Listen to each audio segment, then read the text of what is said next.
కుమరుండంగా కడుపులో బిడ్డ ఉంటది. నువ్వు ఊరుకోమా. ఇంకా ఎంత సాధిస్తారా ఇంటి పేరు అని? ఎవరికి కావాలయ్యా ఇంటి పేరు? పెళ్ళైనోడికి కావాలా ఇంటి పేరు? మా ఆయన పేరు చెప్పుకొని ఊరుగా బతుకుతా ఉంటాయి. ఎవడం? పుష్ప అన్న మేనేజర్. నువ్వు? పుష్ప ఫ్రెండ్. నువ్వు? పుష్ప అన్న డ్రైవర్. నువ్వు? పుష్ప అన్న మనిషి. ఇదా ఎవరినైనా అడిగినా వాళ్ళ పేరు చెప్పుకో.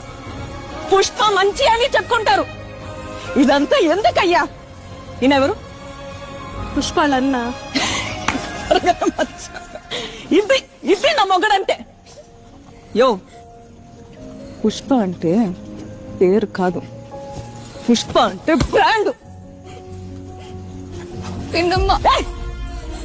చిన్నమ్మ పిన్నమ్మ అని బస్సు లాపు. నువ్వు ఉన్నాడు కదా ఇక్కడ తాడి చెట్లాగా, తీసుకు వెళ్ళి ఇడిసండ్రా, వీళ్ళు కొట్టుకుంటారు.